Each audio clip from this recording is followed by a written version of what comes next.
So, ayan, may nag-comment. Sabi niya, wala na account, madam. Nag-search ako. So, ngayon, bumalik na ulit yung account niya. Pero parang naka-followers only. So, after ko nga isend yung pera, bigla na siyang naglaho parang bula. Kasi sabi ko, update niyo po ako pag nakapagpa-opera na kayo. So, nung pinadalan ko siya ng pera, hindi ako naghingi ng ID, ng mga ganun. Kasi nga, nagtiwala ako kasi sabi ko parang, may cancer na nga, stage 4 na nga, ipagdududahan ko pa. So, nag-scroll naman ako, nakita ko, ang dami niyang post kasi, nagre-reply pa siya sa comment, like, pag nagko-comment na pagaling po kayo, God bless, sasabihin niya, salamat po, thank you so much, yung gumaganon pa kasi yung gumamit ng account. So, ako, parang naisip ko, na bukal naman sa puso ko yung pagtulong, bigyan ko nang hindi ko na-question pa.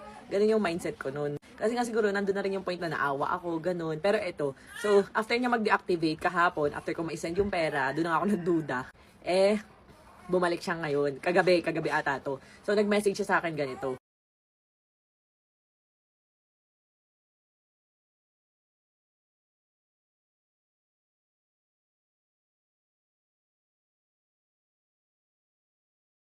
So, ayan, post nyo na lang yung mga ini-screenshot ko. So, yun yung message niya. And ang nakakalungkot lang, kasi kamag-anak siya nung mismo may cancer. So, kamag-anak, kaya nga sabi ko sa asawa ko, grabe pala talaga, no? Minsan, yung akala mong kamag-anak mo, siya pa pala yung gumaganon sa'yo. Kung sino yung akala mong kakampi mo. Kasi nagko-comment pa siya dun sa may cancer, like, nagko-comment pa yung may cancer sa kanya, sasabihin, congrats, mga ganun, kino-congrats pa siya. Tapos naglalikean pa sila ng mga post. Sabi ko, grabe.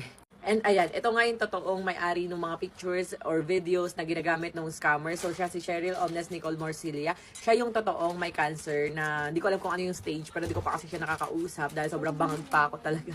And ayun nga, nakakalungkot kasi kamag-anak niya pa yung gumagawa sa kanya ng ganun. And nabasa niyo naman guys yung comment, yung PM sa akin. So sabi niya, ibabalik niya daw, wag ko lang daw siya i-post, burahin ko daw yung post ko kasi yung may Gcash nade-detect daw yung pangalan niya, ganyan. Nagsusorry siya, ibabalik daw niya hanggang mamayang gabi. Sa totoo lang, yung 30K is maliit na bagay. Pero bakit ko ba siya ginagawa ng paraan para maibalik sa akin? Why? Kasi gusto kong maibalik yun sa akin para maibigay ko sa tunay na nangangailangan. Syempre, hindi naman nangangailangan yung scammer, di ba? Kung saan lang niya gagawin or gagamitin. Kaya talagang mabigat sa loob ko na willing akong mag-file ng kaso.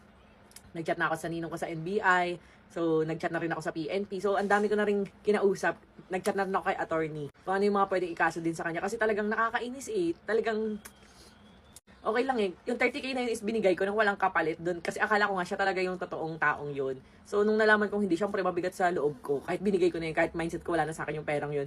Nakakainis kasi hindi pala siya yun, diba? Ginamit niya yung pagkakakilanlan ng tao na which is nga yung kamag-anak niya. Tapos, ayun nga, naawa ko, sabi ko nga sa asawa ko, Daddy, wag ko na sigurong i-post kasi babayaran naman daw, ganyan. Pero guys, pagising ko ng umaga, nagpapalusot pa siya. Sana nanahimik na lang siya, diba? Na parang, na wag nang tumatanggi, ganyan. Kaso nga, nagpapalusot pa siya na hindi daw siya yun. Tapos may bagong pinakita na Gemily daw siya, letter Y daw siya, hindi daw